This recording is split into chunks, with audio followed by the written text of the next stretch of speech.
Hello and welcome to the Belair podcast. Have you ever heard about TRT, A.K.A. testosterone replacement therapy? Are you interested in anti-aging, life optimization, and all things health? Today's guest is the best-selling author of the Definitive Testosterone Replacement Therapy Manual. He is the founder of TRTRevolution.com and the TRT Revolution podcast, which are the ultimate resources for all things anti-aging and life optimization. He is a contributor to many major health and fitness blogs, publications, podcasts, and more. He's truly a wealth of knowledge when it comes to all things health and wellness. Welcome to the show, Jay Campbell. What's up, brother? Matt. What's up, brother? Thank you so much for having me on today. I'm really excited to be here and anxious to get going. Let's rock. Yeah, man. I got introduced to you from GSD mode, Josh. And I just love looking up all your work because it's so many things that I'm so interested in it and have no idea what's going on. So I'm so excited just personally to ask you so many questions, and you're into so many different spaces. So I'm really excited to get into this and pick your brain. And I was reading your bio. I kind of left a little bit out. Maybe you could just give people a little background of how you got to where you are today and how you've acquired all this amazing information and what you're trying to share with people. Yeah, for sure. And again, thank you so much for having me on your show. I'm always honored and humbled to be a guest on people's podcasts. And obviously, as you know, in the social media sphere today, this is truly how we grow and we get our message out to as many people as possible. So always looking to give back. So again, thank you so much. Thank you, man. Humbled and honored to be here. So really my kind of journey in life to get to where I am now, to write, the book, to be known as the quote-unquote TRT expert that I am now around the world. It really is kind of a path of luck. I kind of stumbled into it. I was an ex-professional basketball player. I played basketball at Division II level at Georgia Southwestern University in Americus, Georgia, until I graduated in 1993. I wasn't actually playing professional. My senior year, I blew my ankles out. I had massive ankle injuries over time, and surgeries and whatnot, and ankle sprains and blah, blah, blah. And I stopped playing. I think after my 13th game, I was like, I'm done. I hung up my shoes. But one of my really good friends as a senior was a 7-foot guy whose mom was Austrian. His dad was American. And he ended up having dual citizenship because of his mom's heritage. And so anyway, he went overseas to play in Austria. And we were really close friends. And he called me up one time in the summer, about 8 months after my college career had ended. And he's like, hey, man, do you want to come play professional basketball with me in Austria right now? And I'm like, what are you talking about, dude? I just graduated college. I'm trying to become a dude in the life of the world and try to get a job and all those things. He's like, no, man, this is a great gig. You're on the team. You're going to be my roommate. I love you. Get over here. This is how much money you're going to be making, blah, blah, blah. So anyway, I went over there. Which was an amazing cup of coffee, as they say, to play professional athletics. I only played one season there, which is technically about 4 months. They have 3 4-month seasons over there. Most guys take a month off in between 2 seasons playing. Again, this was back in 1994. And then I came back and I got into the workforce. I moved from the East Coast to Southern California at the age of 24. I was a little bit flush with cash from making the money that I made in the 4 or 5 months. It wasn't a lot, but I think it was like 50 or 60 grand. It was all in my bank account. I came out to California and I wanted to become an actor. And I did some stuff. I did some modeling and blah, blah, blah. I was in Forrest Gump. And I kind of just realized I didn't want to be in Hollywood. I didn't want to be one of those cats. So I got into sales because I'm a good communicator. And, just kind of meandered my way through sales. I worked for the Los Angeles Times. And then from the Los Angeles Times, I got into radio and TV. And I just had a really good, diverse multimedia background. At the same time, I was still playing competitive men's basketball. I was about 29 years old in adult summer leagues in LA. And I just got lucky. I went to a doctor. And I was really run down. That's why I went. I was starting to get really run down. I had low back injuries and problems. I just felt like a beat up old dude. I was like, what the hell's going on? I'm only 29 years old. But anyway, I went to a doctor, just a PPO doctor, and he was really a smart guy. And he was like, you know what? I'm going to recommend you go see an endocrinologist. And so anyway, he recommended me to an even smarter doctor who ran a bunch of batteries of tests on me. And it turned out I had a testosterone level of 272. Now, what that means is that the scale of total testosterone is 300, runs from anywhere from 300 to 1200, depending on the different measurement scales that you use. So I was, quote unquote, at 29, what is called classically type 2 hypogonadal, which means I'm low testosterone or testosterone deficient. So again, this is in 1999, right around 2000. I wasn't even 30. I was literally I want to say I was think it was January. So I was about a month and away from turning 30. And the doc was like, hey, man, I'm going to start you on testosterone, a very low dose, therapeutic dose of testosterone. And again, he was a very high level doctor. He actually had his degree from Harvard.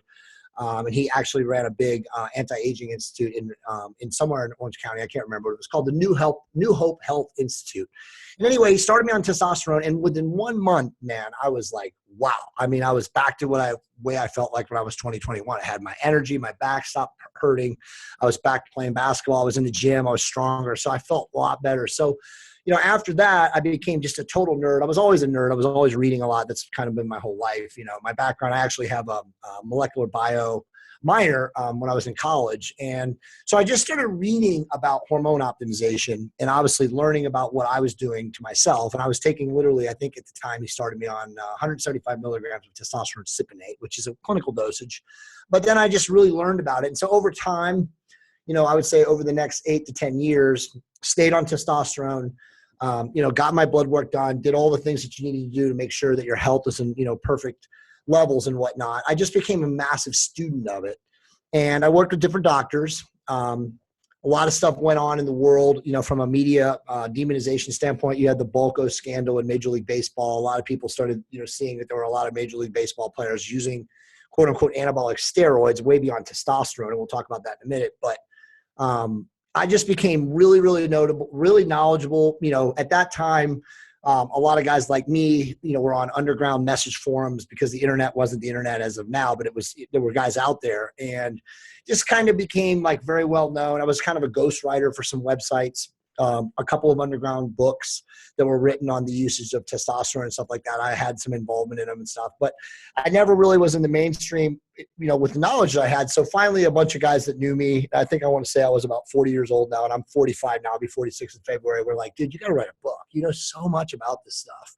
Why don't you write a book? And so at that time, I was like, okay, I can think about that. But this is, again, 6 years ago, or close to 6 years ago. It was still it wasn't mainstream enough for me to write a book on stuff like that with all the demonization that was out there about anabolic steroids, So I was kind of like, okay, let me talk to the number one guy in the world who represented a lot of the Balco athletes, and his name is Rick Collins. He's a big-time attorney. His website is steroidlaw.com. And so I reached out to him. I said, hey, I'm going to write a book. I intend this to be the best book ever written on it. He didn't know who I was, but I was like, look, I've done my homework. I'm a really knowledgeable guy on this. I've helped hundreds and hundreds of guys like in the underground, use testosterone therapeutically. And my book's going to be amazing. How could you legally advise me? And he literally was like, right away responded to me. He's like, look, I don't know you, but you wrote me a really nice, intelligent email. I can tell you right now that I can't support or give you legal review of a book because all it takes is one person, from a federal or even a state level to get up your ass, and start looking at you with a fine tooth comb and say, hey, you're not a doctor. Why are you writing this book? So that scared me, technically, realistically, because again, he's a very prominent lawyer. And I was like, okay, I'm not writing the book. And then very luckily, about 6 months later, I had sent the book to Nelson Virgil, who's a very big, prominent person in the HIV, gay and wasting community on using testosterone and other life extension medications to survive. And he read my book and he was like, he didn't know me, but I had sent it to him because I was like, look, I want you to read my book and tell me what you thought about it. And he wrote back to me and he was like, we need to talk on the phone. And so anyway, him and I had a conversation the next day and he's like, Jay, your book, and he has written a book before my book, which is probably the most recognized book in the world on testosterone. His book is Testosterone, A Man's Guide. But he said, Jay, your book it's fantastic. He's like, this is the most amazing thing I've ever seen. He's like, who are you? Are you a doctor? Blah, blah, blah. So anyway, after that, he's like, you have to publish this book. Cause I told him that Rick Collins said I shouldn't publish the book. And he's like, Jesus Christ. He's like, you have to publish this book. He's like, the world needs this book. So after that, that changed my tune. And within, I don't know, about 16 months later, after a lot of editing, a lot of people looking at it, and perfecting it and doing what I could to do to make it the book that it is, we pushed it out there. And so that ended up being last year. It's actually been about a year now. The book's been available on the market. It actually went live on the 15th of November last year. It was so that's the story of how the book came to the market and how I got actually to write the book. And it became a bestseller, right? It is correctly. It is classified by Amazon as of right now the #1 5-star rated testosterone replacement therapy book of all time. And from a standpoint of, I don't think it's sold more books yet than Nelson, but it's on pace to smash it. Awesome, man. Yeah, I really appreciate that backstory, because I think it's so Sure. important where people come from and what their motivation is. And I love the hesitancy. You're not doing it because you're trying to write a book to make money. You're figuring out your own problem. You found a solution for yourself. People are asking information because they have similar problem, Right. And they want help, and you're offering that help. So Yeah. I think that's a really amazing origin story. So now I have so many questions because I'm Sure. totally ignorant to the subject. What are some common misconceptions of TRT? Is TRT the same as a steroid? Is it different? Like, I don't know. Give me So it's a good question. I'll backstory a little bit more before I answer that question. So right now in America, and really not just America, but globally, we have what I would call a symptom, or not a symptom, but there's essentially a war on men, and this war on men is multifaceted. It's chemical, it's environmental. It comes from the activities that people do. Like, what I mean by that is that today there's never been a time in the history of America, or not America, but the history of the world, where men are under siege from a hormonal standpoint from endocrine disruption. And what I mean by endocrine disruption, I mean chemicals like BPA, phthalates, plasticizers, petroleum distillates, all these different things that are in our environment now, which are chemicals that are found in our food. They're found in our, our drinking utensil. I mean, everything that we do today is got stuff that attacks our endocrine system. So what I mean by that is that 50 years ago, our fathers and our forefathers, our grandfathers, they had much higher natural testosterone levels than we do today. Now, if you're living in a large metro, what I call coastal population center, that's polluted, that's overpopulated, that has all these, modern day amenities, then you're even under a worse siege. So what it means is that, like, a 22-year-old guy today, okay, in Los Angeles or in Miami or in New York City or in Dallas or in Atlanta, has probably, and I have a lot of statistical data in my book that confirms this, but probably has a natural testosterone level 200 to 250 points lower than his father and his grandfather did. So what that means is that ultimately, there's a large percentage of men that are quote unquote suboptimal.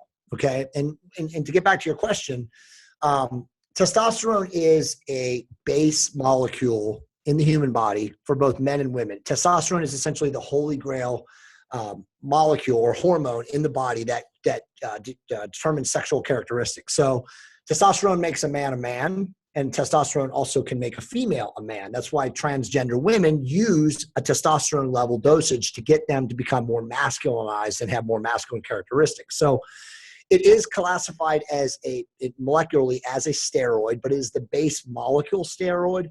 So the difference between taking testosterone therapeutically or clinically, as I advocate, versus guys that are using testosterone and other quote unquote anabolic steroids to improve performance is massive. Like, there's no correlation. When you take anabolic steroids or high levels of testosterone for performance improvement, you're taking super physiologic levels. Okay, you're taking dosages that are way over a level that would quote unquote restore or optimize, which is what I'm talking about.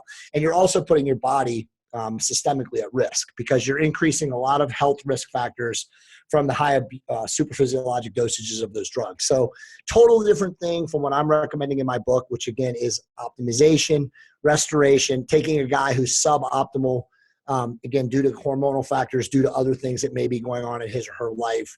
And then you're using a therapeutic dose to get back to a range that, is somewhere in a range of 600 at a low end to 1100 at the high end over a 7-day moving average. Right. Okay. Yeah. And even my understanding coming in, just to be clear for the audience, there is a very massive difference between anabolic steroids and what you see people bulking up to get huge muscles on stage, and giving your body what it needs through TRT, testosterone replacement. Correct. And this is something that the body's naturally producing, but it could use some more, and you're using some help. So you can have, so can you list off? So I got a whole slew of questions. So keep going. No problem. Yeah. who was it for? How can you get checked out? Is there any negative side effects from it? And what are some benefits to expect from using it? So first off, great questions, all great questions, and I'll answer all of them. The easiest way for guys that are watching this show to get these questions answered, besides listening to us, is to get my book. It's free. Josh and I, are partnered together in TRT Revolution and a couple other things. We made it free now for the last 4 months. It's a PDF. You can go to trtrevolution.com/PDF, and it will be free for the remainder of December. I think that we're probably going to, because the audiobook just came available, and I'll talk about that towards the end of the broadcast. But we're probably going to give away the PDF when you purchase the audiobook. It's amazing how many people do not read in today's world. They all want to listen to this. But I tell guys to get that PDF, to get it on your laptop, to look at it, because once you go on testosterone replacement therapy, you're going to have changes, over time. Because when you start TRT, and I will answer questions in a second, but when you start TRT, it's a lifetime endeavor, because you are replacing your body's natural production, which is cessating and lowering, by the day, and actually oftentimes dramatically. So you're replacing it with this exogenous form, which is the supplemental testosterone. So you are going to have to maintain it or stay on that exogenous form for life. But so you want to know and have a book, like a reference guide, like my book, to kind of guide you along the way as things happen. But so back to your questions. So the testosterone, you have to get your blood work done. Okay. Now, testosterone is a clinical diagnosis, so you have to see a progressive physician who understands how to treat and maintain testosterone replacement therapy. So they're going to evaluate you for classic symptoms, but then you also have to get your blood work done. Now, you need probably a blood work level of somewhere like where I was, like somewhere, and some guys can be like under 400 if you have like average, or what they would say you commit, or you actually show up with like a bunch of different low T symptoms, which low T symptoms are the number one symptom that most people don't even understand is brain fog. So the average guy suffering from low testosterone in America today goes to his doctor and says, "Doc, I have lost all my energy. By 2:00 in the afternoon, I'm dead. I'm ramming coffee. I'm taking Adderall, amphetamines. I'm taking nootropics, whatever. I can't get through the day. I'm dead." So the average doctor who doesn't understand testosterone replacement therapy, and unfortunately, Matt, that's like 80% of doctors, scripts them what is called an SSRI inhibitor, which is a mood-altering medication, which is like Paxil or Prozac or Restore, or one of these drugs that increases quote-unquote dopamine and also increases this quote-unquote feeling of well-being. And then they also, because they're also suffering sexually, that's always usually the second thing they commit to when they have low test, is like, I can't get good erections. I don't have a strong libido anymore. So then they'll prescribe them an erectile dysfunction drug like Cialis or Viagra or Levitra or one of those things. So the guy goes, his number one symptom is actually low testosterone. The doctor doesn't even evaluate him for that because he's not informed well enough to do so. And then he writes him two scripts for two drugs that he doesn't need. And so his main symptoms are never addressed, so he gets worse over time. Plus, I'm a big anti brain altering medication. I'm not into the SSRI inhibitors. I tell people to stay away from them.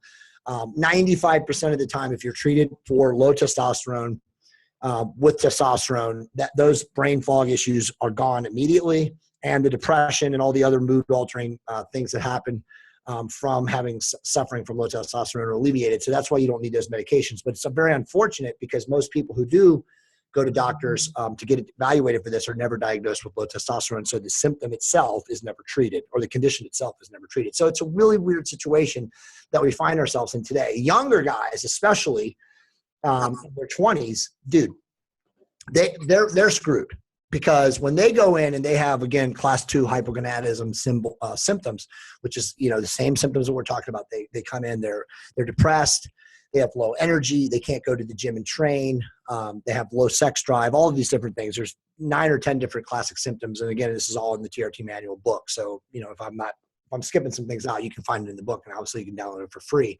and read it. But all of these symptoms are shared by whether you're a 50-year-old guy suffering or a 25-year-old guy. But the problem is that in America today, or really anywhere, and it's a way worse situation globally than it is in the United States. At least we have some good progressive physicians here. If you're a young guy and you go in and you get treated, it's very, very rarely that they're going to diagnose you for low testosterone. Plus, a lot of the doctors are scared because you're in a quote unquote typical age to have children, you're in your childbearing years. So they don't want to prescribe an invasive form of testosterone replacement because testosterone can also, cause infertility. Now, there are medications you can take concomitantly with testosterone that will maintain fertility if you're in a time and an age where you want to have kids. But again, it becomes tricky. And so you've got to make sure that you are working with a progressive physician. Obviously, I work, as Josh and I do, we work with check.com.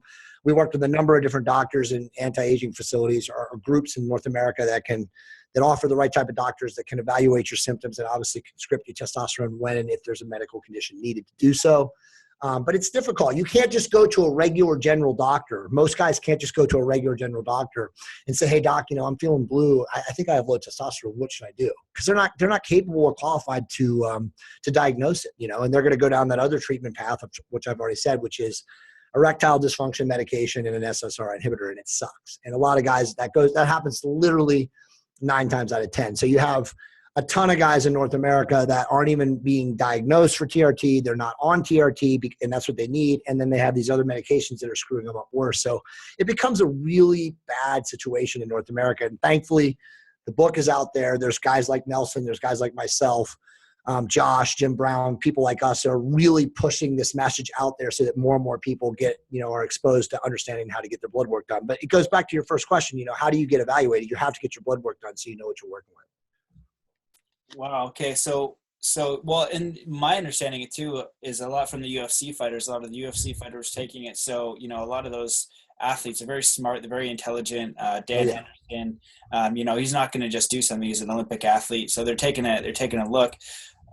So you're saying like it's when you're taking it, you're kind of getting more to the root of the problem rather, because all these surface symptoms are going to come out from this root cause. Right. What is the downside? Like let's say, I'm like, okay, I go tested, what is with the hate? What do I have to assess mentally for risks if I do decide to go down that route? So it's a good question. Most of the side effects are overblown. They're demonized, they're propagandized in the media. Again, the media likes to make things sensational. They're trying to create stories or trying to create narratives.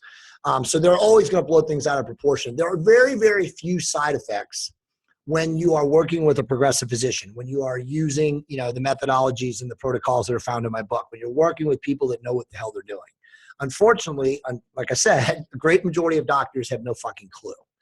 And they screw guys up a lot worse than that needs to be done because they're starting them on like different treatment pathways. Like they use, we could talk a little bit about this, but there's a lot of different ways to prescribe testosterone. There's, transdermal solutions, which are, gels or creams that are rubbed on the skin.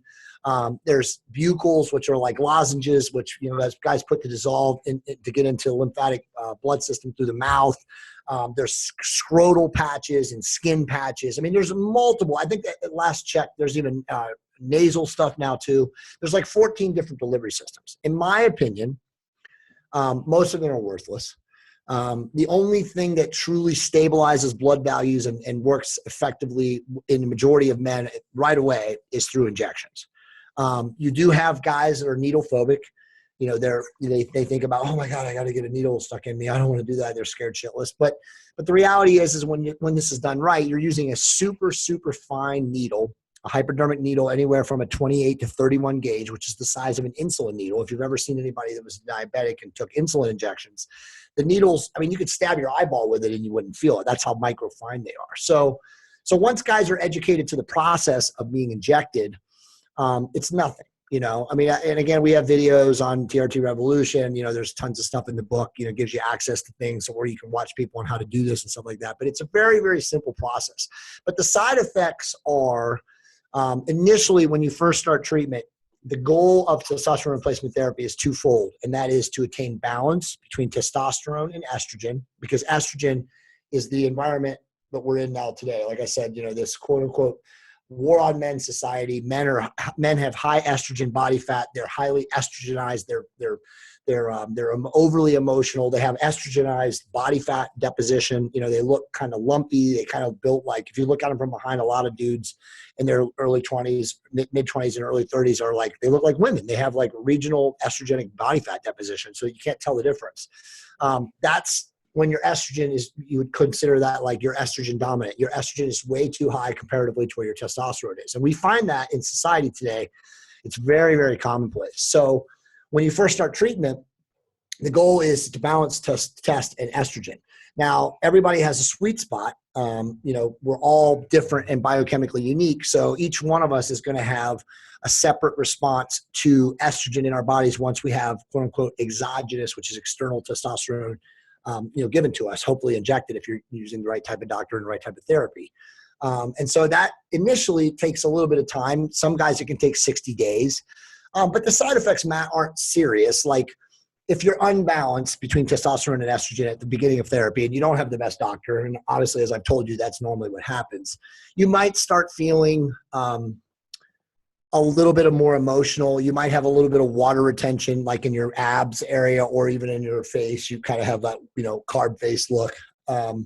You also could be, if you're really one of those outliers, you could have what is called like itchy nipples, or this is way too early to get what is called gynecomastia, which guys refer to in locker room culture as bitch tits. But you could get sensitivity in your nipples.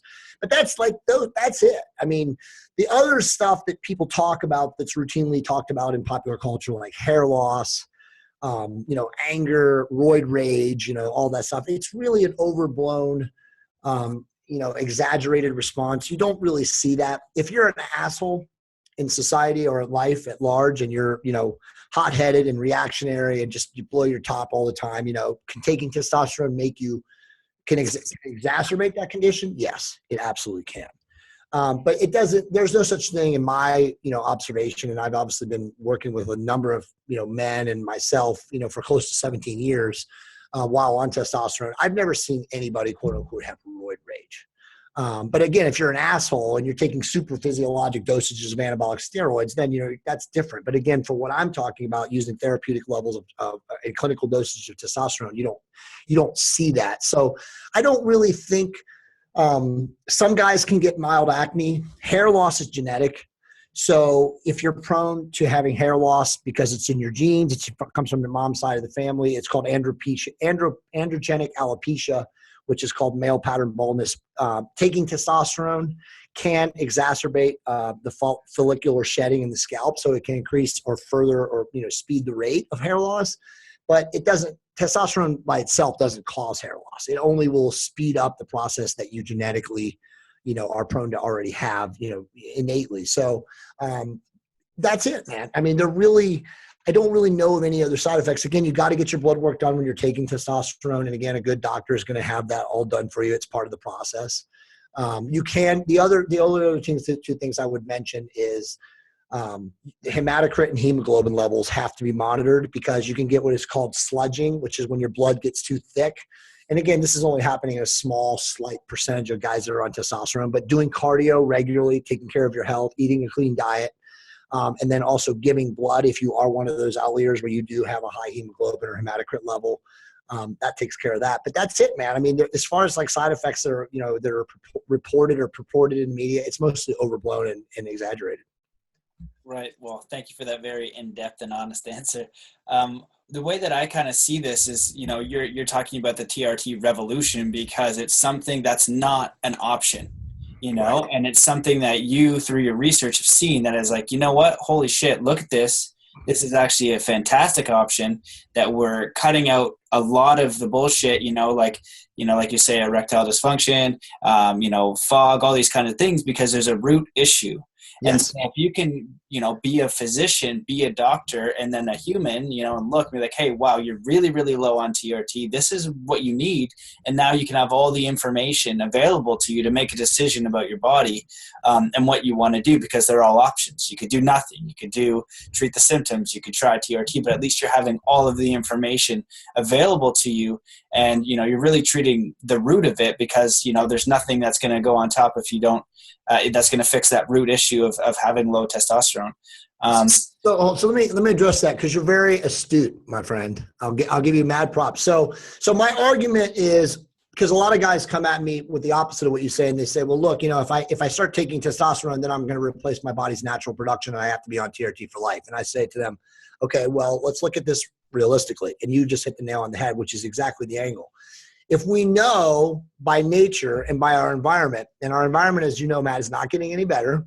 We're continually, engineering the food, GMO. I mean, everything is not getting better from a chemical standpoint. So that's going to cause further endocrine disruption. So understanding that and looking at, analyzing the data moving forward, as a man, you must understand, especially if you're living in a large coastal population area that's populated, by the time you're 30, and this is the statistical data that's found in my book, you will lose 1.8. And again, this is a mean average. So some guys lose far more. And this data is actually like 25 years old. So God knows, I'm sure it's doubled.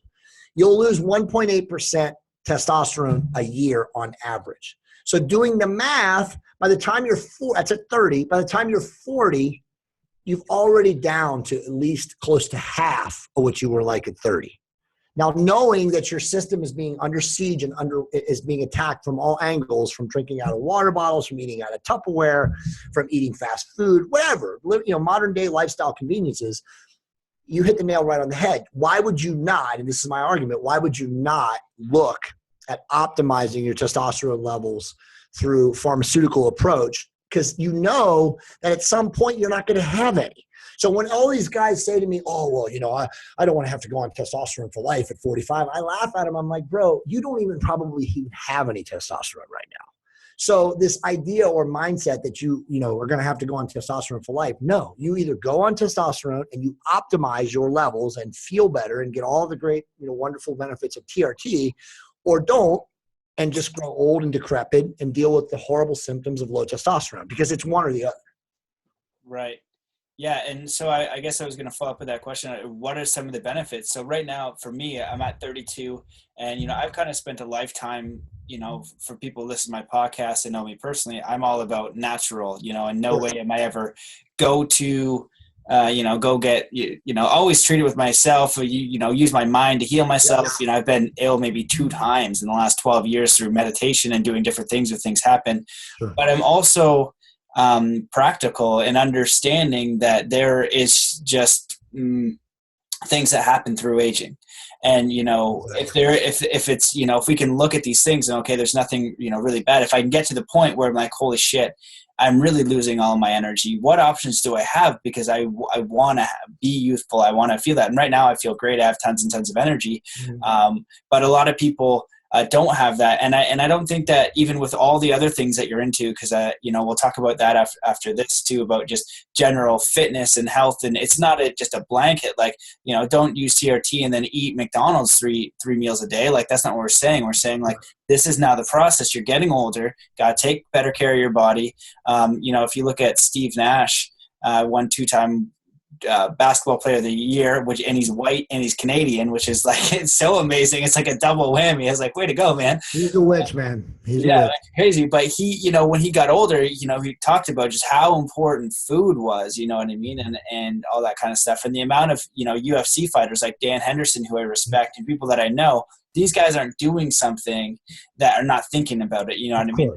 Families, they're athletes, they're around the smartest people. I guarantee you Dan Henderson has way smarter people around him than I do, even though actually my homies are pretty awesome. But, they're going to look, they're not going to say, hey man, like, through all the research that we have, this is going to screw you over. This is something that's going to help and improve your life. So, so what can someone expect when they do their research, they realize it's something that they want to go forward with? What are some of the benefits? Well, so you're a perfect study to talk about this. So we'll just analyze you. So, and I'll use Josh. So Josh was the same age. He was 32. As you know, Josh is a maniac. He wakes up at 2:50 in the morning every day. He jumps into meditation. He goes into his routine, and he's literally grinder from 3 a.m. to 9 o'clock every night. And he really lies, because him and I were talking last night at 10:45 doing something. So, he's got this little schedule where he says, this is when I work, but he even works beyond that. So that type of, consistent commitment to a lifestyle, an elevated lifestyle like that, you will get run down.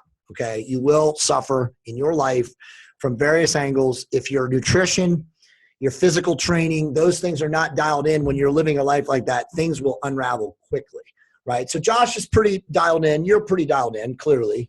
But at 32 is when all of a sudden, again, and this used to be 10 years ago, I should say 20 years ago, to 32 was 42 when we started feeling the hormonal effects that we're feeling now. So 32 is usually the normal age when I tell guys immediately, look, go get your blood work done. Okay. Go to private MD labs, go to discountedlabs.com, get a total testosterone and a free testosterone and a sensitive estradiol lab done. It's going to cost you $60 with a coupon. Get the blood work, send it to me. Send it to guys, that how to read this stuff. It's very simple. You can teach yourself on videos on YouTube in 10 seconds on how to read your labs, but go get that done. Once you understand what you're working with internally, that's when you can make the next move or decision of whether or not you should visit a progressive physician, obviously, hopefully one that I recommend or that, is listed in our book, that you're not going to get screwed over working with, to determine if TRT is for you. Now, there are guys out there who are in their 50s and 60s who still have 500 and 600 levels of testosterone, who never needed TRT and still feel great. They still can get strong erections. They still have a good libido. They still have good energy in the gym, and they have decent physiques. But by and large, again, those guys are the outliers. By and large, by the time you're 40 years old, if you're intelligent, okay, and you're progressive and you care about your physical health, the likelihood that you're suboptimal testosterone-wise is extremely high. Now, when you're suboptimal, your life sucks, okay? You start gaining body fat around the midsection. You start gaining body fat in areas that you're prone to store it, in the areas that you have receptors that don't get a lot of blood flow. So even exercise, even a clean diet, even the work schedule or whatever that you committed to in your 20s and 30s that you still carry on, your body doesn't respond the same way anymore. So testosterone can be a quote unquote holy grail from a standpoint of as you already mentioned about me, from a life optimization standpoint. It can improve health from almost every conceivable angle. But again, not everybody qualifies. So, we're not at TRT Revolution with my book and, with who I am and when I speak and all that stuff. I'm not recommending or advocating that everyone needs TRT. But it's good medicine, figuratively and literally, to be evaluated, to understand your blood work, to understand the biological conditions that you're facing and experiencing as you age, as you change, to be aware. And once you're suboptimal, and I would classify suboptimal as being below 400 and having at least 4 or 5 of the symptoms that we talked about before. You have brain fog, you have erectile or sexual libido issues, you have a lack of energy, you have a lack of stamina. A lot of guys are indecisive. They just become all of a sudden very hesitant. Their wife starts dominating them. They can't stand up to their wife. They can't stand up to people in their work capacity or in their work life. And so those kind of things are what really determine whether or not you need a testosterone prescription, and to work with a progressive physician. So again, it's just more about an awareness factor. Obviously, being where I'm at and being that I've helped thousands of guys around the world get optimized when they were, left behind, as I used to say, by modern medicine and their first, second, or third doctors that they were seeing. I'm obviously a huge advocate of an optimized lifestyle, getting your hormones, in your 50s and 60s, and even in your 70s and 80s, where your testosterone never cessates, and that you're, relying on an outside source of it, so that you stay fully optimized and you feel amazing. But, I already said there's very little side effects. The positives are you have massive energy. You're like me, you have this just like massive energy and ambition and passion to attack life with just a fervor, to accomplish whatever it is that you accomplish. You just don't get tired. I mean, I take 150 milligrams a week of test. I do 3 injections. I do an injection every other day. Josh is on the same protocol. Most of the guys that I work with are on a similar protocol. Some guys are on 2 shots a week. And dude, I never get tired. I wake up every morning between, depending on the week or depending on what's going on in my schedule, from 5 o'clock until 6 o'clock, and from 6 o'clock until 11 o'clock or 10:30, usually 10:30. I try to go to bed earlier now, but to 10:30 to 11, I'm grinding, man. I'm doing something. I've got multiple businesses. I'm doing multiple things. My wife is also very similar to me. And so we're just, we got kids, we got a life, as you know, it's just life never stops, so it's like, I feel like taking testosterone or using testosterone in the therapeutic way that I use it, it just makes me be me, or allows me to be me in a much better fashion. Awesome. And so is there, what I'm wondering, like, for women, there's something similar that happens to them between 30 and 40? Can they use testosterone to improve their lives, or what's the story over there? No, absolutely. So I'm actually working with not a doctor. She's what would be called a nurse practitioner, a very highly specialized nurse practitioner in Phoenix, Arizona. Her name is Dr. Allison Woodward. She's not a doctor, she's a nurse, but Allison Woodward, she has her own clinic. She works with a number of patients. We're working on a book for females, but to answer your question, yes, testosterone can be used with women too. Now, women are a little bit more sensitive hormonally to changes, to hormonal optimization changes. So sometimes women can use like a formula of testosterone with estrogen or progesterone or some other different chemicals or compounds in a formula that they can take. But yeah, I mean, it works essentially the same for women. Hormonal optimization is hormonal optimization. It's the same thing, get your blood work done, look for specific risk factors genetically, look at what's going on, internally and biologically and metabolically to you. And then, again, working with a progressive physician, you can optimize your hormones. But yeah, I know my wife does it. She's tried. She's used testosterone in the past. My wife is very genetically blessed, and she eats extremely clean and trains like an animal. I mean, she trains with me and a couple other people that work out together with us in the gym. So she doesn't need testosterone. She did try it 2 years ago, but it didn't really do a lot for her. But for women, and she just has naturally high testosterone levels for a woman, but for women that are deficient, it can be a godsend for sure. And what's the difference between, I heard about human growth hormone a long time ago.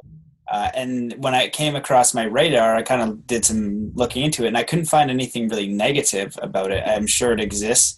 But the reviews of the few people that had it said it was night and day process for them.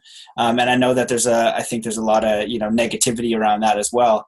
And I'm just wondering if there's any similarities or what that does, or if you have any. Yeah. So no, it's a good question. So first off, from a legal standpoint, so human growth hormone has been around for about 50 years. It's essentially called recombinant human growth hormone. So it's a synthetic form of actual human growth hormone.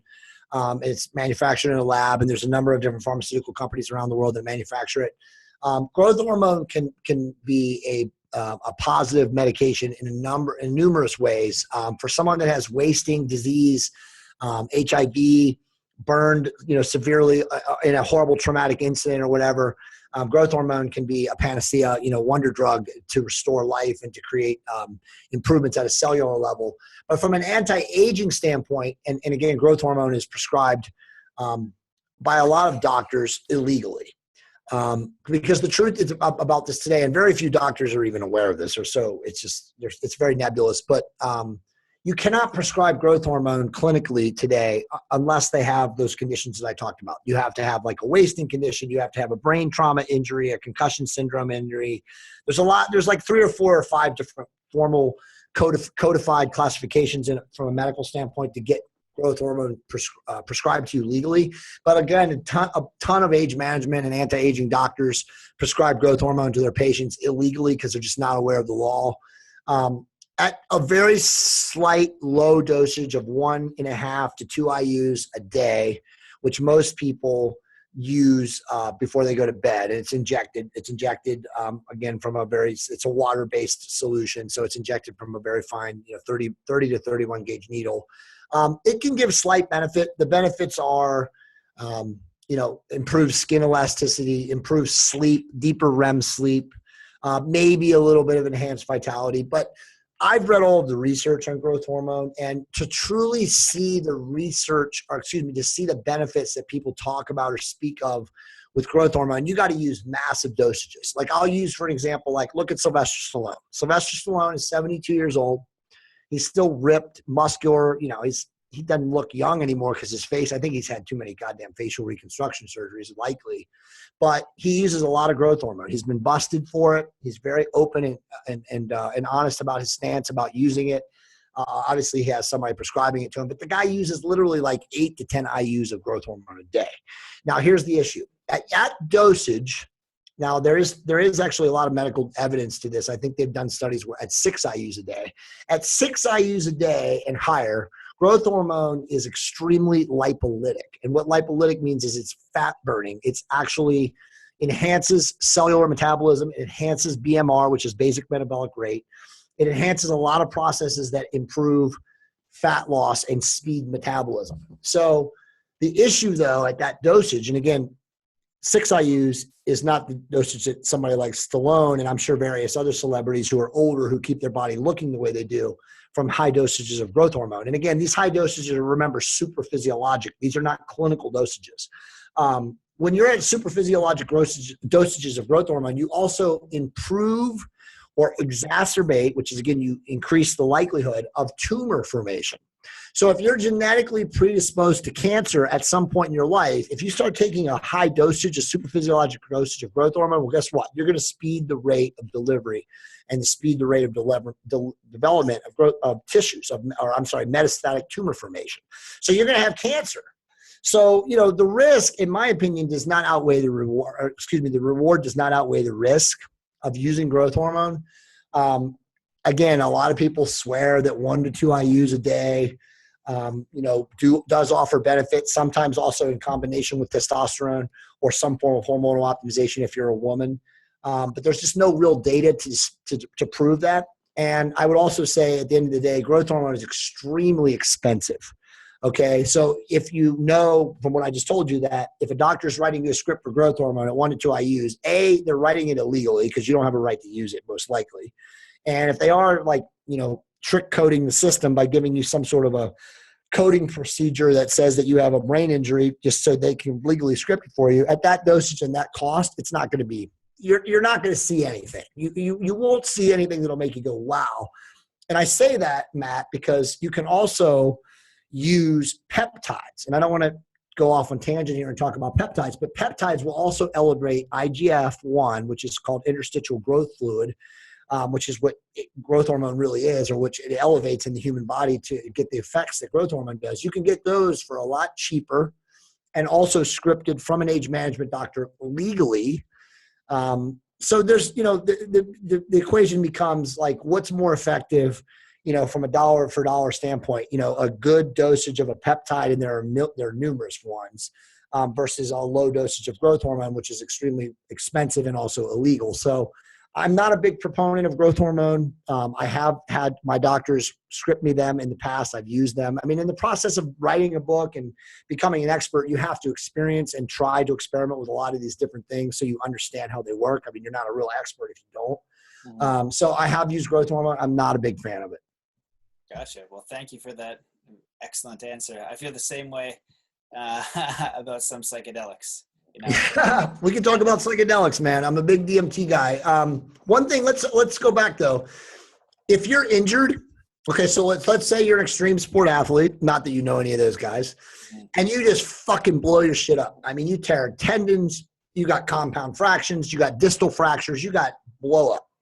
Growth hormone will definitely, along with some specific anabolic drugs like decadurabolin and testosterone, those three together will speed tissue repair and collagen synthesis. Collagen synthesis is most important to do because that's what's going to speed the rate of bone to create reintegrity with bones and joints and the connective tissues. So if you do get blown up, highly recommend getting a doctor that will prescribe you those. They usually create a cocktail of an injection of all those together. Again, and they give that stuff to people that get wasting diseases or get burned up real bad or something like that too. But I see a lot of extreme athletes today that just decimate their bodies. And, that's especially, I mean, obviously if you're 50 or 45 or 50, you're not going to regenerate like a 32-year-old will, right? Because like there's tons of data. Again, I'm a total research data dork, but there's tons of data that shows that neurologically, fibroblast cells and nerve growth stops at about 34, 35. So like if you're under 35 and you blow your body up, you can regenerate nerves for the most part. Especially if you use a lot of those cocktails, because that will speed the rate of nerve regeneration. Right. Yeah. And judging from your answers, just having all the information, like there's different things that you can use. You just want to prescribe the right amount and the right thing for the right circumstance. And so it's having all the information on the table so you can make the most educated decision for yourself, because each and every thing and every person is different.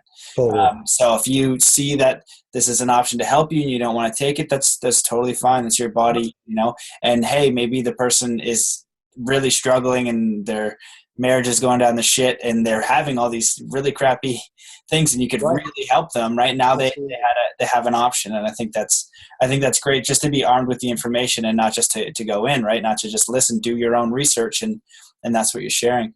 So, I think it comes down to I didn't mean to cut you off, but I think it comes down to two. Are you a pro athlete? Is your livelihood and your income based on your body being healed and being, optimal and stuff like that? So, it just depends. I mean, if you're just a weekend warrior, it's a different story. Right.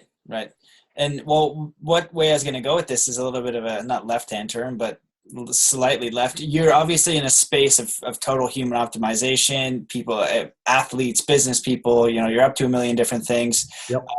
I'm just wondering some of your best tips. So beyond TRT, some best tips for health and wellness that you maybe food, nutrition, exercises, anything on those lines, and business and mindset. I'm going all three because I know that you've got a wealth of knowledge. So I'm just spitting them out there so you can kind of choose and navigate how you will with those. Yeah, no, I appreciate the questions and thanks. Yeah, it's a good. Those are good questions, and I'll start with fitness and health.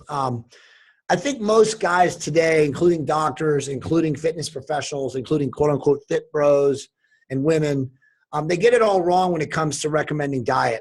And diet is by far, Matt, and you know this, is the number one thing that, allows a person to augment their physique. Okay. It's not the training. It's not, how many reps you can max out on a squat or a deadlift or a bench press or some sort of machine press. It's really what you put into your body functions or is, the function of how you look. And so the most important thing or the best tip I can give is you have to understand your insulin sensitivity. It's not hard. We have 3 different types of body types in the world for the most part, and this is very general, and those are called scientifically, they're called somatotypes. But you have a mesomorph. A mesomorph is like a hypermuscular person who just walks around and they look like a beast all the time. You have an ectomorph, which is a very skinny person. You see a lot of people that are actually very skinny, fat, unhealthy that are ectomorphs. And then you have the worst genetic by inheritance genetics, which is called an endomorph. An endomorphic person is naturally fat. They're naturally chunky. They're big boned. They're heavy set. They just put on fat tissue much more easily or readily than the other 2 body types. So when you understand your insulin sensitivity, and what I mean by that is insulin is the ultimate hormone in the body from a metabolic standpoint. It allows for fat gain, and it also allows for muscle gain, and it also creates inflammation, which inflammation biochemically in the body leads to degradation, and degradation leads to disease. So understanding how to control and to manipulate or harness your body's insulin production is the key to looking a specific way dependent on your goal in your life. So if you're like me and you're 6'2", 215, 220 pounds, you go anywhere from 6 to 10% body fat, over a 12-month average, it's critical that I give myself enough carbohydrates in my diet to maintain whatever it is I'm trying to do. So if I'm trying to lower my body fat, let's say I'm 10%, I'm doing a national television commercial next Monday, and I'm trying to get to 6% in 7 days, I'm eating no carbs. The only carbohydrates I'm eating are around my training, during and after. And I'm flanking my carbohydrates around my training because your muscles need to replenish muscle glycogen. So I'm massively limiting my carbohydrates. Now, if I was just trying to maintain my 10%, body fat, which is probably where I stay for the most part, at least 40 to 50% of the year, I would be eating a lot more carbs, and I wouldn't be as sensitive or, as militant as about watching my carb levels. Now, again, I'm more of a combination of an ectomorph, which is the skinny person, and a mesomorph, which is a guy that can put on muscle and, get muscular. If you're an endomorphic person, a naturally fat person, you have to minimize your carbohydrate consumption which is what controls your insulin. When you eat carbohydrates, you have an insulin response. Okay. Protein can also cause a mild insulin response too. Fat rarely does.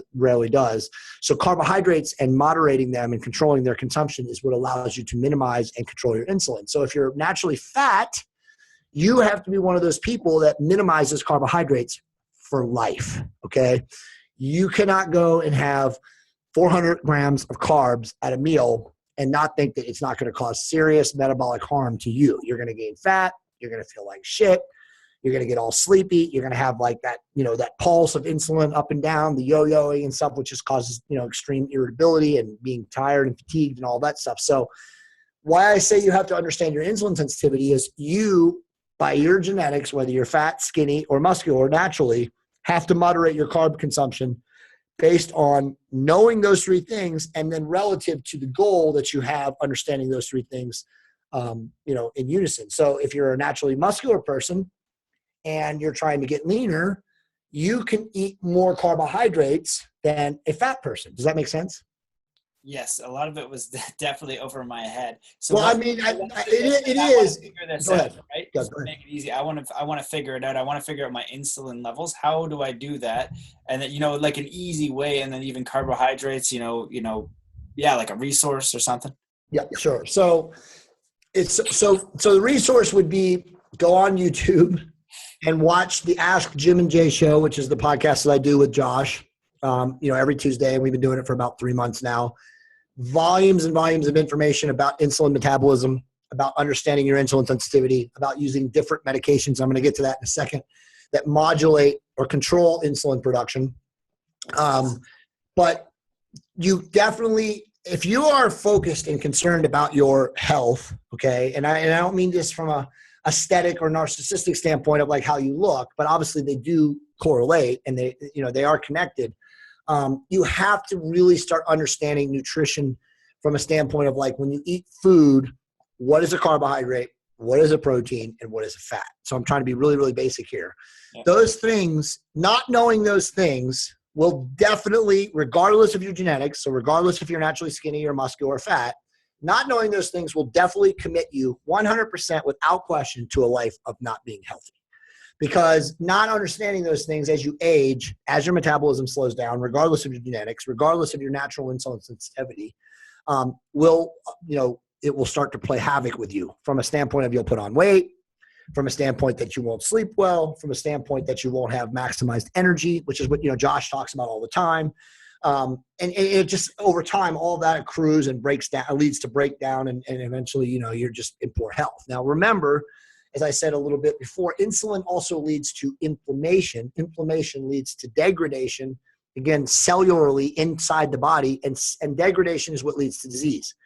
Heart attack, diabetes, vascular issues, glaucoma, Alzheimer's, dementia. All of these things come from your body overproducing insulin over time. And remember, all of us genetically control and modulate insulin by our unique biology. So some of us control naturally skinny, naturally muscular. We control insulin genetically very well. If you're fat, genetically, you don't control insulin very well. So a lifetime of overeating carbohydrates and eating sugar and fat and all this other crap in combination with each other eventually whacks your insulin chemoreceptors so that those disease, which is the degradation, happens. So you get heart disease, you get diabetes. How about this statistic right now? In Mexico, the diet is so poor, 80% of people in Mexico by the age of 30 have type 2 diabetes. I'm not making that statistic up. That's ridiculous. So 80% of the population, which is in the hundreds of millions, I don't know what they have, are type 2 diabetic by the age of 30. So think about that. So all of these diseases, again, come from an inability or an inefficiency of your body's biology to control insulin. So as insulin is out of control, up and down all the time, the receptors in your pancreas, which is what controls insulin, eventually wear out. Think of it like as a door hinge, and the door hinge just breaks and the door is just swinging back and forth every time you eat food. That's what your insulin's doing. So that over time in life destroys your body. So the one thing, to go back to your question, that people can do, I highly recommend this, is you can get a prescription for metformin. You at 32 right now need to be on metformin. Okay, metformin, and I can send you tons of literature, and you can do all your geek, research and understand all this. But I've been on metformin since I was 29 or 30. I think about the same time I started testosterone, and it might have been a year before that. But metformin is the most amazing medication in the world. This year, there's going to be a giant, for the first time ever, there's going to be a giant anti-aging study done that's going to probably go about 7 to 10 years. Looking at metformin as the quote unquote world's first anti-aging medication. What metformin does clinically is it suppresses the body's production of insulin. So it's like a force field or a secondary source to harness your body's insulin production from the drug, instead of like having to always worry about like moderating your carbohydrate in source relative to your genetics. So for someone like you who's already naturally lean, or me, dude, it gives us the ability to eat more carbohydrates. It gives us the ability to suppress our insulin more.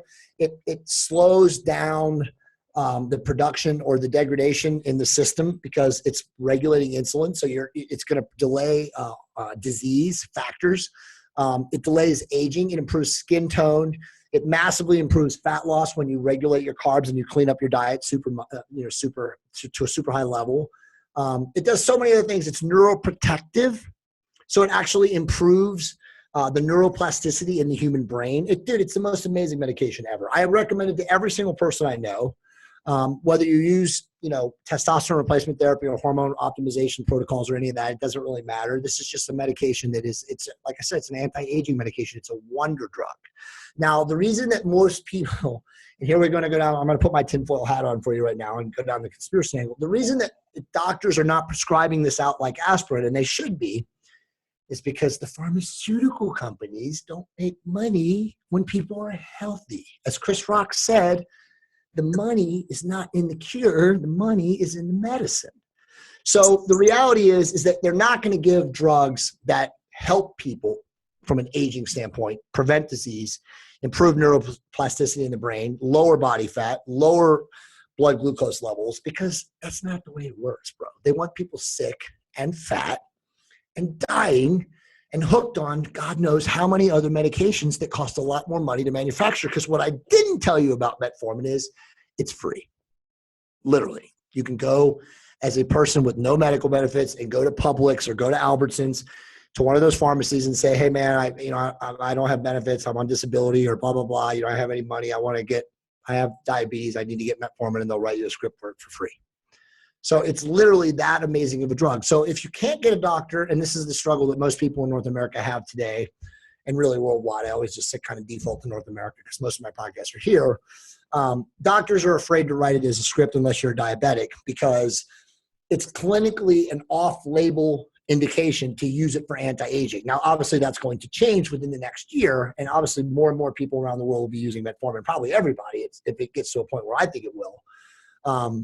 But if you can't get it, I can give you a million different links, and you can buy it from offshore pharmacies, and it's, like I said, it's dirt cheap. But it's definitely the one thing that every human at the age of 30 should start taking and take it forever. Period. End of story. Can you spell it, just because you're saying it pretty well? It's M-E-T, F-O-R-M-I-N, metformin. Okay, cool. And they have dosages. You can get a dosage from anywhere from 250 milligrams to 1,000 milligrams.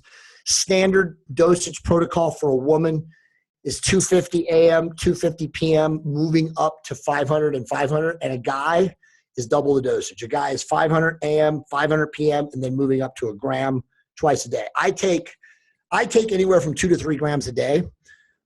If I'm trying to gain muscle and I'm eating, and I don't very much do that nowadays, but I may go a couple weeks where I'm like, hey, I'm going to fucking eat, and I'm going to train like a madman, and I'm going to see what happens, and I want to minimize fat deposition and gain as much muscle as possible. I'll use 3 grams of it. Because again, remember, it's suppressing insulin so that it's not causing fat loss. It also has this amazing ability to upregulate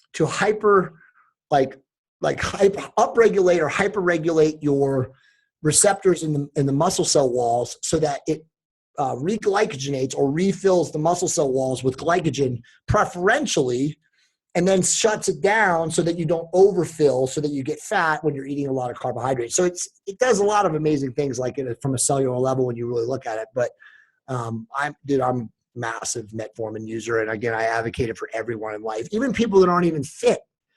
People that don't take care of their health, fat people that eat like shit and treat their bodies like absolute garbage should be on metformin. Because again, what is it doing? It's stopping the production, or not stopping, but it's regulating and minimizing the production of insulin.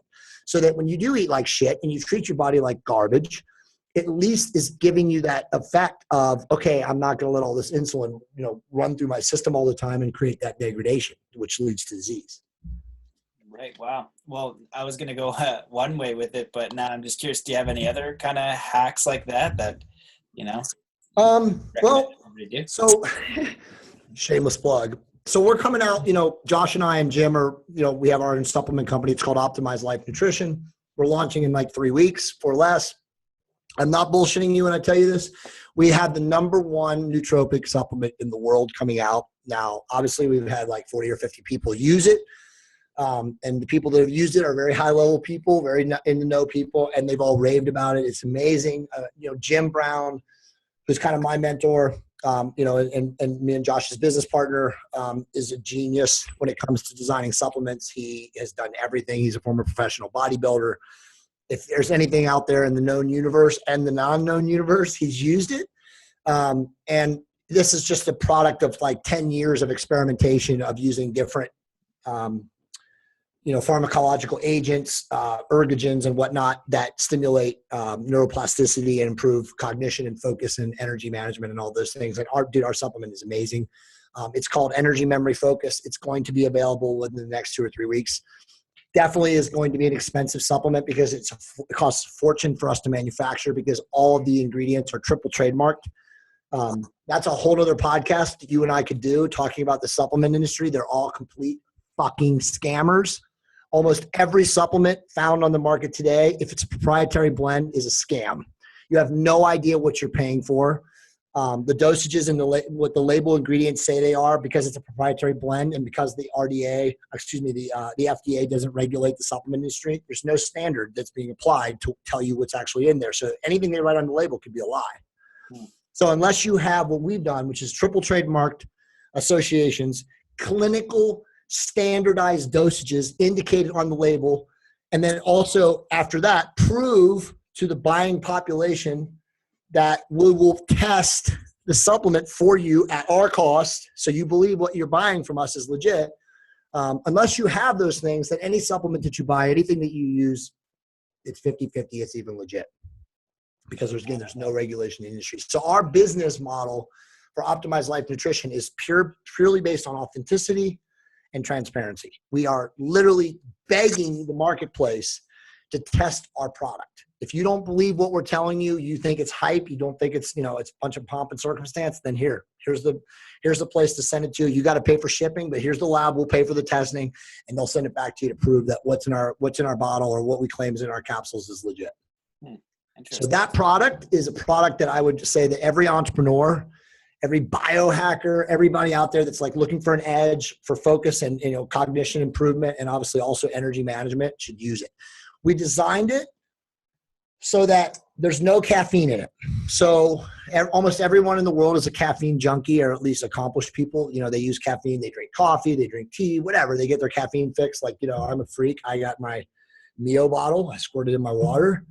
But almost everybody is using caffeine in some capacity. Some guys just take the tabs, right? Josh takes the 200 milligram tabs. You can actually use our supplement. You can pop, it's 5 capsules is 1 dosage, by the way. You pop 5 capsules at 5 o'clock in the morning or whatever when you wake up. You do your morning cardio or your training or whatever it is you're doing. Climb a mountain, do your meditation, whatever. At 11 a.m., you're going to be flying, feeling amazing. I mean, it's amazing, amazing feeling. Again, I'm not BSing you. At 11 a.m., it starts to lower. It starts to reduce in its effectiveness, and its efficacy. Drink a coffee, pop one of these with a little bit of caffeine in it. Bam, you're back up again. It'll take you to like 2 o'clock. So literally you can take 1 dosage of this from 5 o'clock in the morning till 2 o'clock, dude, and you're going to be like, holy shit, this is amazing. No side effects. 5-day-a-week dosage protocol. So, whatever your schedule is, we designed it so you take 2 days off out of every 7 so that your receptors refresh. But you can use it consistently. There's no attenuation or receptor attenuation from any of the supplements. Obviously, like anything, we wouldn't recommend that you take it for life. If you're going to use it, hardcore, and you're going to be like a monthly subscriber and get on the drop ship plan or whatever, we say probably, go 4 months and take a month off, like anything in life. Now that's the only thing you can't do with that is test. You can't go on test and come off. But again, when you're using a super low dosage of testosterone, you don't want to ever come off. There's no reason to. Well, I love the way that this podcast has gone from the beginning, because my whole life and around it is around, the natural way, getting all the natural things. But I also do recognize the importance that modern science has, right? There's a hilarious skit by Mitchell and Webb, these two UK guys that did Peep Show. It's a funny show, but there's a person that's got a brain trauma or they hit in a car, and like they're doing like natural medicine on them, on all these patients, like, oh, we lost another one. So, if I break my arm, I want traditional medicine. There is a place for traditional medicine. Right.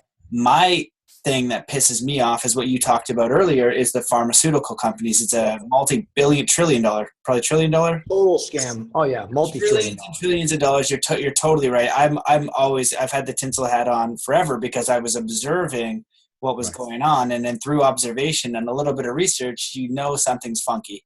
Yeah. So you just follow the money. And the truth is, there is no money in health, right? There is just no money in health. So you treat the symptoms, you're going to lose trillions of dollars. And you know what? This is the thing that I realized, they're not even bad guys. If I grow up and my dad has $1 billion company and then I'm going to take it over, well, this is our business model. Of course. You know what I mean? So it's just a system that they've used and capitalized on. It's up to you as the individual to figure out your own shit.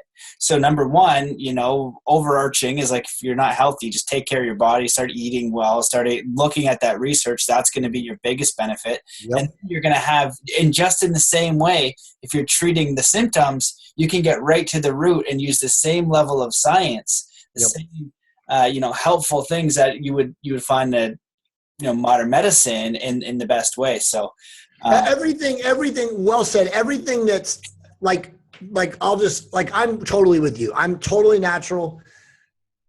You got to understand, I always say this, I'm a pharmaceutical guy from a standpoint of testosterone and metformin. The other medications that come with testosterone are only necessary when they're necessary. And that's if you are one of those outliers and you overproduce aromatase enzyme, or you're also fat.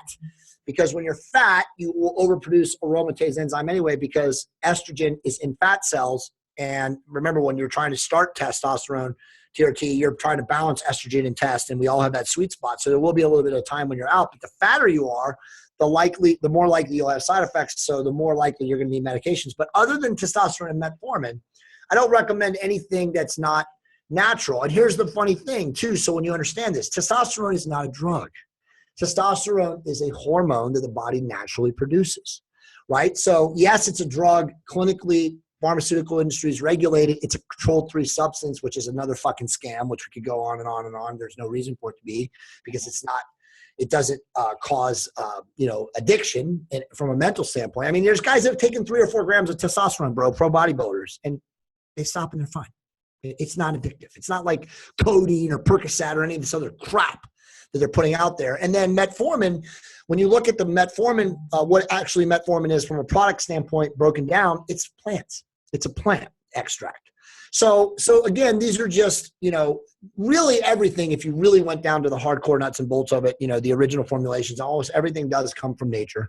Obviously, the pharmaceutical companies are manufacturing certain things in dosage levels and structurally modified so that, they can make money.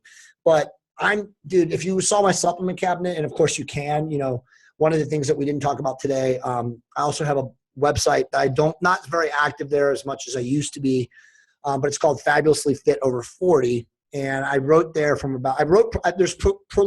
I wrote from there from 2013 to 2015.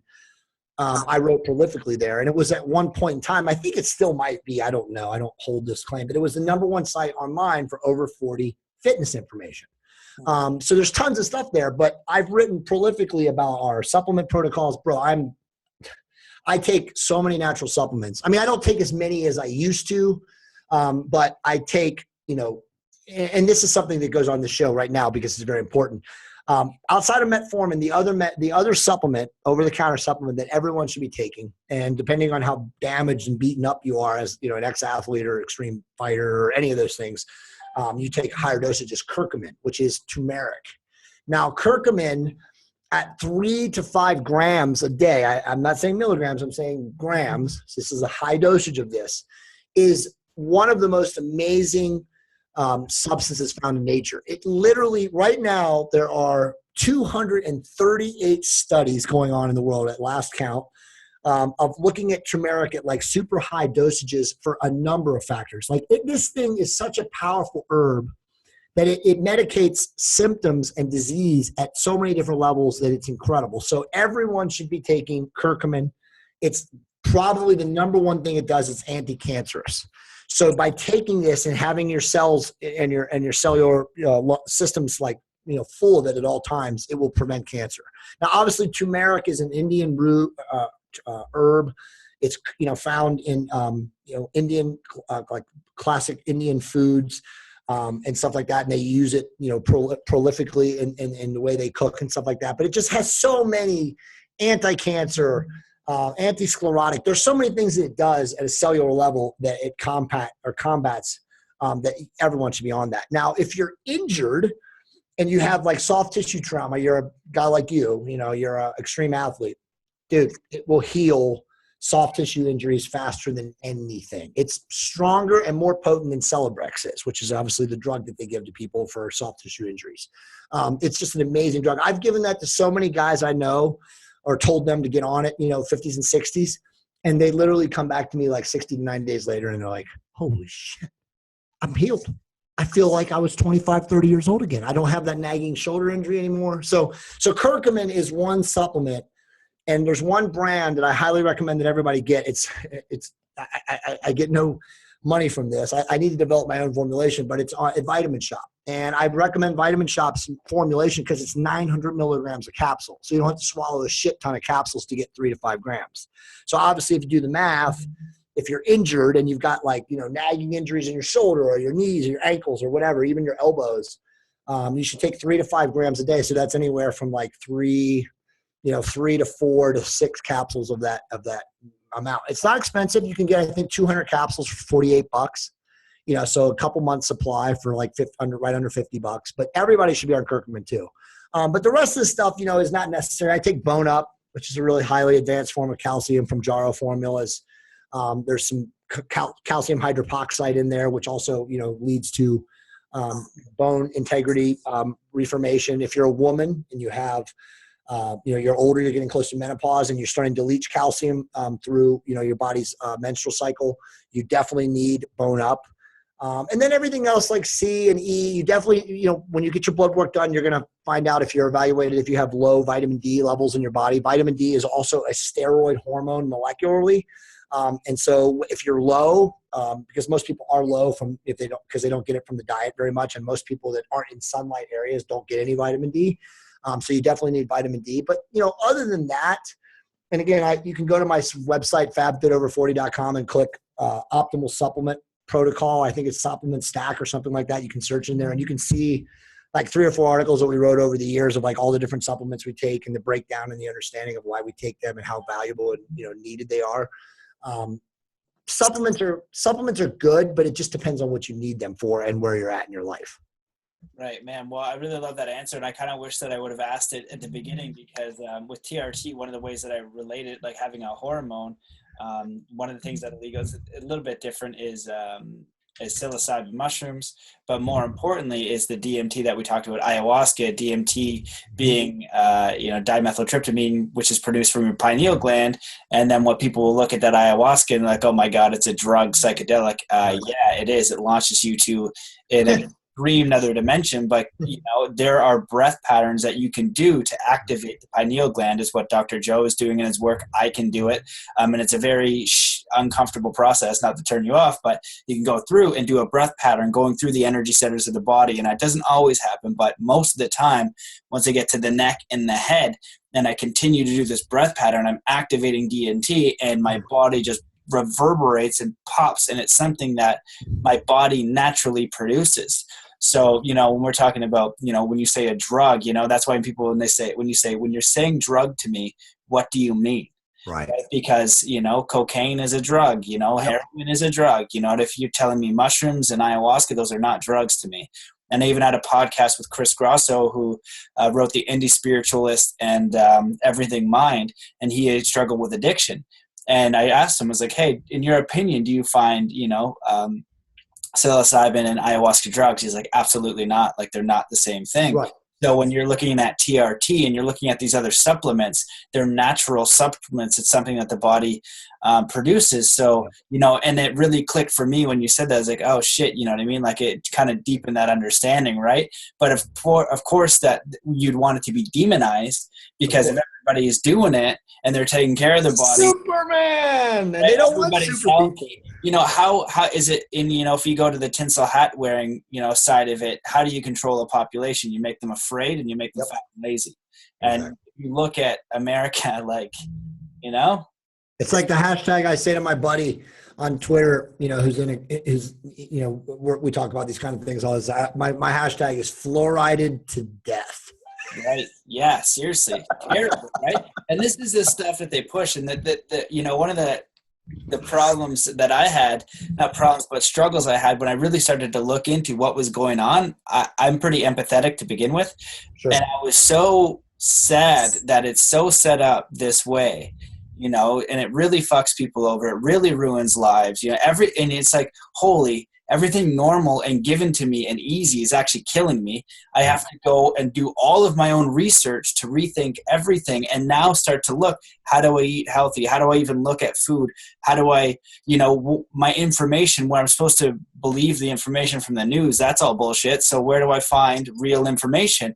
And now that everything that was said was supposed to be the truth is now a lie. Now I'm looking at this other shit. Now I'm like, is this the truth also? What the fuck is going on?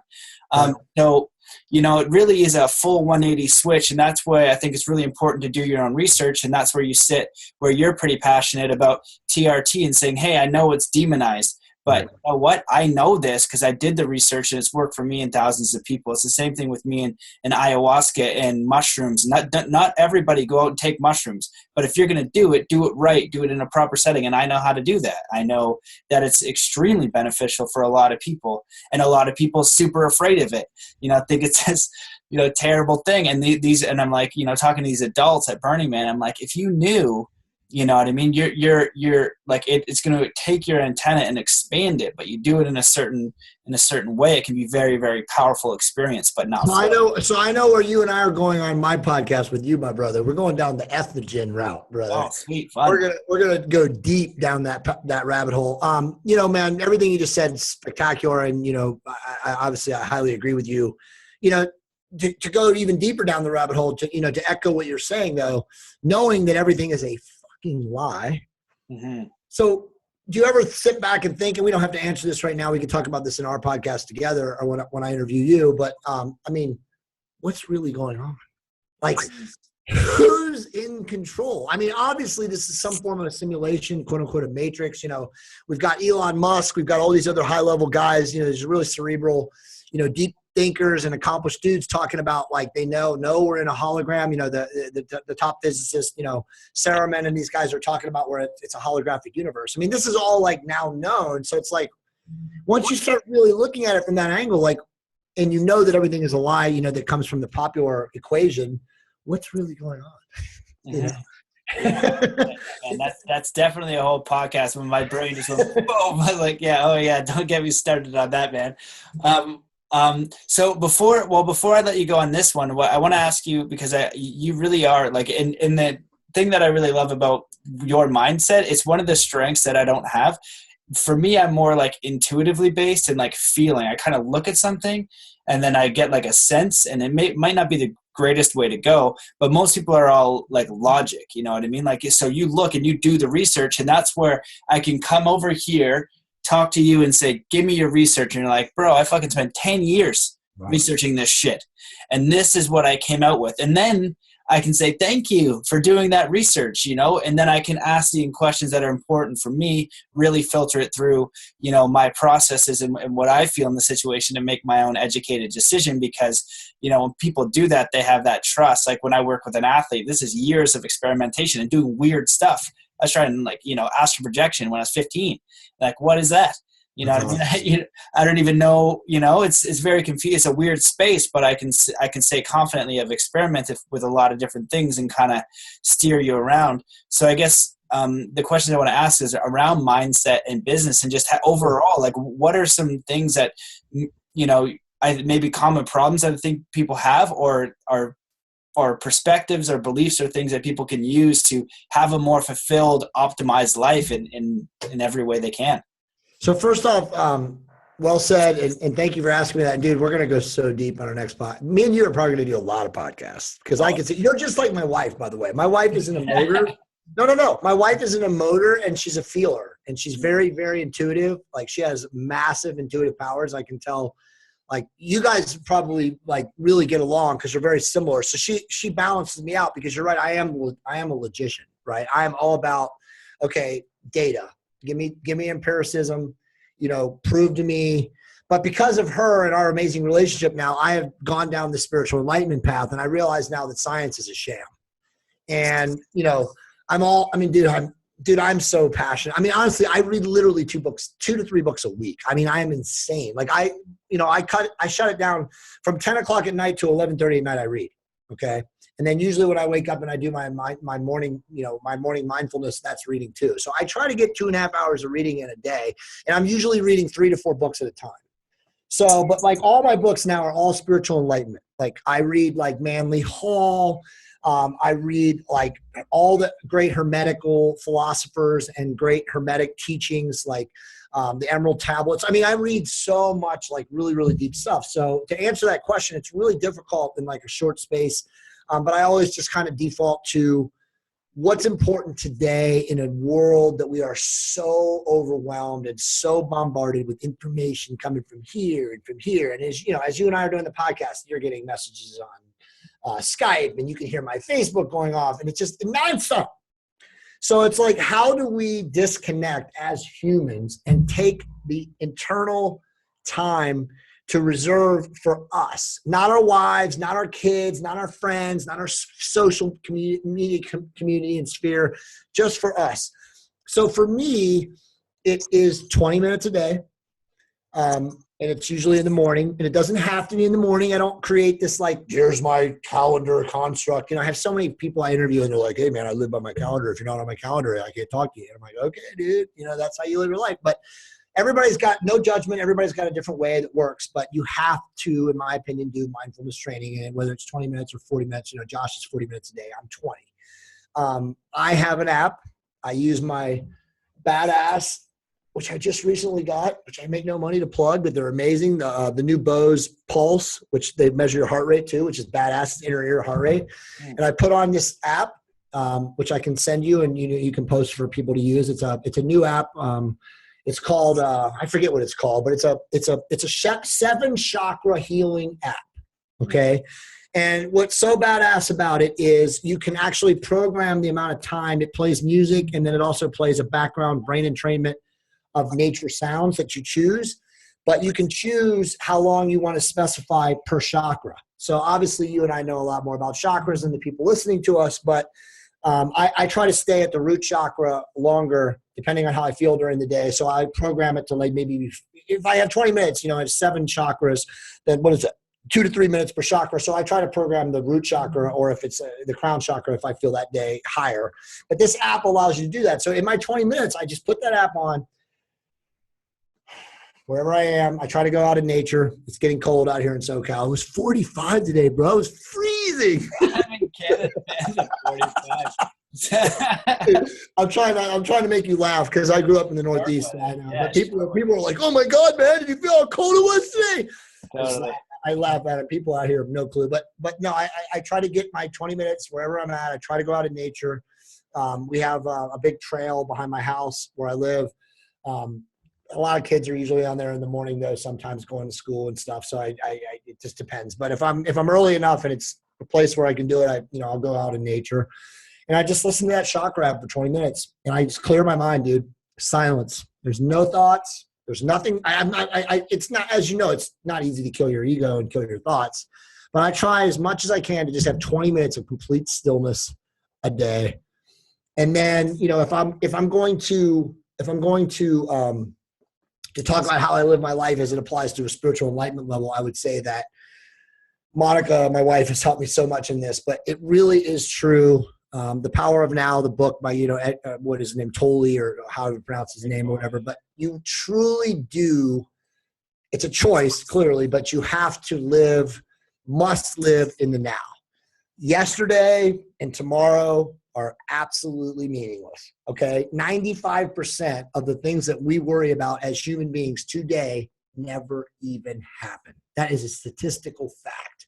Almost everybody is preoccupied with, oh my God, am I going to be able to pay this bill 2 months from now? Am I going to be able to make this vacation? Am I going to be able to, just verbal diarrhea and mental diarrhea of things that never even materialize. And we're so focused and so preoccupied on those. And when you can get out of that space and you can literally live your life so that right now is what matters, whatever it is you're doing, your life is so much better, man. Because that's when things really start to happen for you. That's when things that you never thought possible or envisioned possible because you were thinking about the other things, that's when they start happening. When you really truly focus on and being present with that person or being present in that activity and focusing on just that moment, and not worrying about what happened yesterday or not thinking about what might happen tomorrow, that's when everything changes. And, I'm almost 46 years old and I can be very honest with you, Matt, that stuff has all happened for me in the last 2 years. And it's not a coincidence that my life has exploded like a rocket north in everything that I do, and it's just adopting that mindset and adopting that life and that commitment to living like that changes everything, at least from my perspective. Awesome, man. Yeah, I totally dig it. I love those beautiful answers. Well, it sounds like we could have done the whole podcast on that. And I love that you're ingesting so much information. Because I think that for me, naturally, I gravitate towards that empathetic feeling based weirdness, spirituality books. So when you get a practical person coming in, that's even better because they just have a different way about it, and it's really wonderful. And I'm always so curious about how they feel and think about what they're learning. So the next question is, what are some of your favorite books that you'd recommend, maybe on mindfulness, spirituality, business? Because it just seems like you're a machine. So it's really, and I appreciate you asking that question. It's really, really hard. I kind of go in waves and phases. I think I'm what I would consider a very advanced seeker from a standpoint of I have known since I was 11 years old that I was raised Catholic. My dad, I'm the oldest of 9 kids. We actually had 10. There was the one that died before me, but I have 9 kids, 6 boys, 3 girls, staunch Catholic family. My dad still goes to mass. My dad's a brilliant guy, but we don't see eye to eye, but still goes to mass at 70 years old. I walked out of Catholic church at 11 years old, literally walked out. I just had this vision of it that it was like a call. And it is, but I was just like, well, how do I see that? 11 years old. And I walked out the back and my dad runs out chasing me. He's like, what the hell? Starts, look at me, get back in there. And I was like, no, I'm not going in. And he went to grab me. And then there was a priest in the back and the priest saw him and he was like, he just turned around and went back and sat down. And I just sat back there. And that was the last time I went to Catholic church. I think I went one other time when I was 32 years old because my ex-wife's parents wanted us to go to midnight mass for Christmas or some nonsense. But since that day after I left mass, I just went down a path of studying alternative thoughts, theories, practices, viewpoints of what's really going on. What Outcast said, you ever wonder what meaning all this? That's my whole broad base, like you said, very theoretical, very dogmatic approach. And I've read so much, but it wasn't until I met Monica and I met, the intuitive, the empathic, the feeler person who started teaching me more about how it's not all right brain. It's not all logic. You have to feel things. You have to literally look inward. That I started going down the path of Manly Hall. I just wrote a book, the Secret Teachings of All Ages, which is 730 pages, which is literally the study of metaphysics from the beginning, like Plato and Aristotle and just all of these great, wise philosophers from all these different ages, all the way up until like when he wrote the book in 1930, up until that time in the modern day. And it just gave me this just amazing appreciation of like how many people realized that modern technology and modern ways of living, especially with all the control mechanisms like religion and politics and money, it's just all bullshit.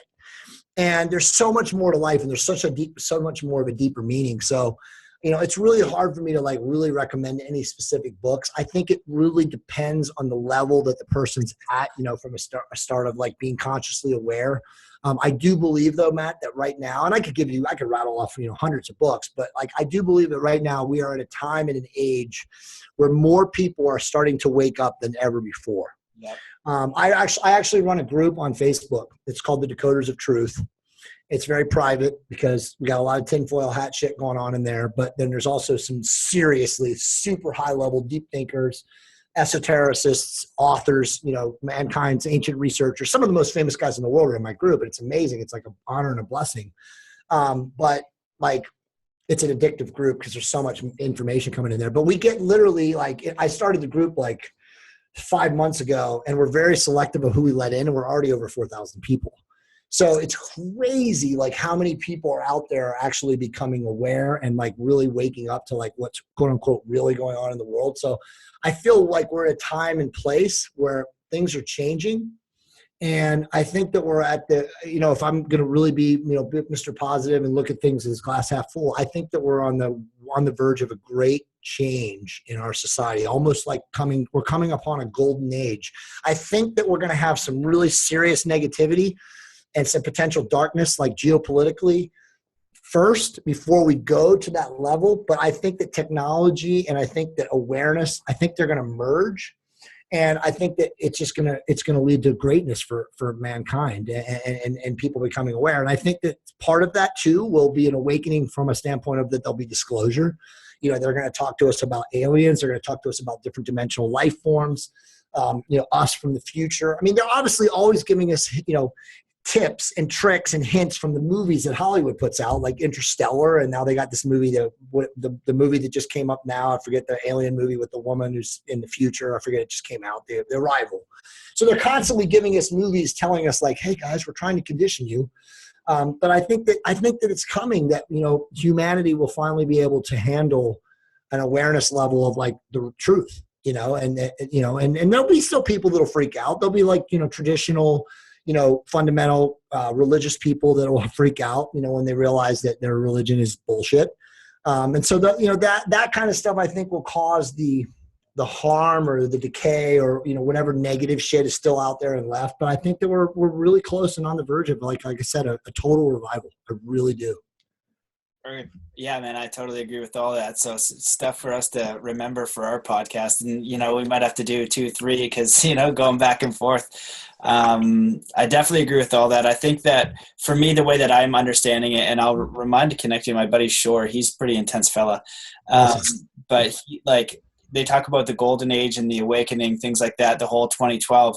But I've been quote unquote weird my whole life, and I have never had more people. In the last, it's getting exponential. It was nobody until I was 24, right. Second person at 28, and third person at 30. And then between 30 and 31, 10, 15, 20 people. Then now 30 to 32 in the last year, it's been boom, boom, boom, like yep. Getting messages. Hey man, I never understood what the hell you were saying. Right. And now I do. Thank you. I'm like, no problem. I'm just talking about looking in, being a good dude. This is a bit bullshit. Have you considered what you're just taking? You're just taking this, taxation, right. This theft. Our government is an obvious fucking joke. You got like, right. I'm looking at Edward Bernays when I'm 21 watching Century of the Show. That's awesome, man. You know what I mean? And it's like, you guys can't see this. And because I was just so interested how it happened for me deeply was I wanted to know how we started war. So I just went. Yeah, I read all of Edward Bernays' stuff when I was almost, how old were you? You were 21? I was 14 or 15. I was very lucky that I had an uncle. My mom's uncle was a Vietnam War vet, and he was a conspiracy theorist, tinfoil nutter. And he knew I was loving this kind of stuff.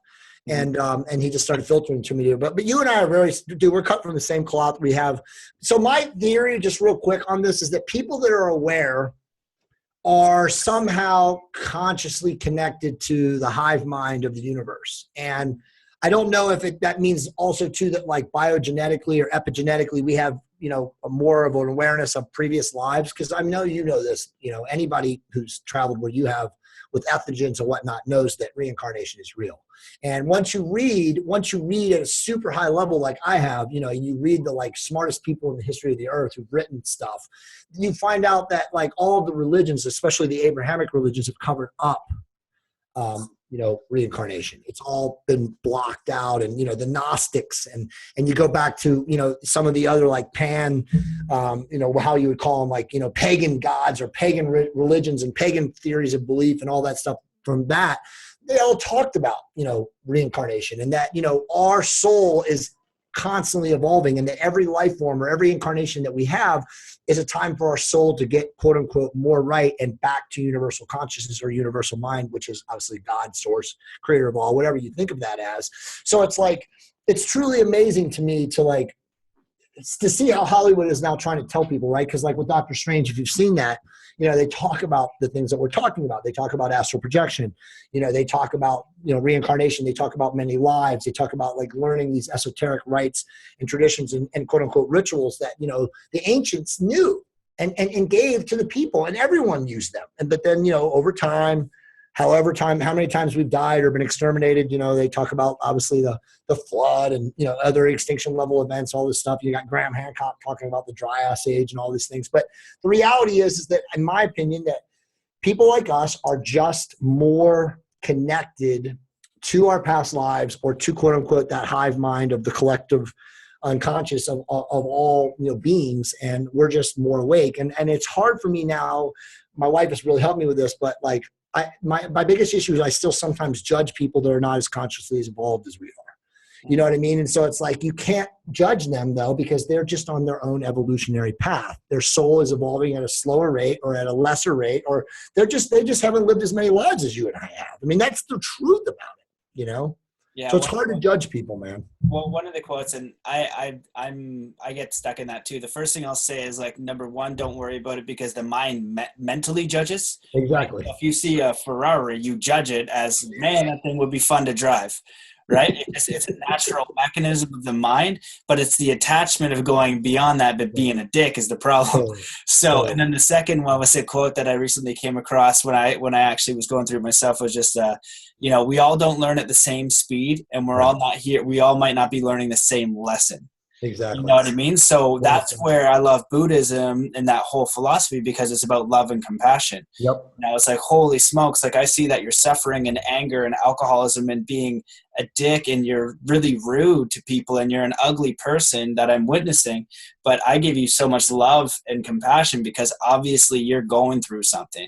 You can't, you're not floating around stoked, and people who are like that, they've gone through it and they've done their work. So that's where we give them that love and compassion. So, I love everything that you said, man. And I totally agree with it.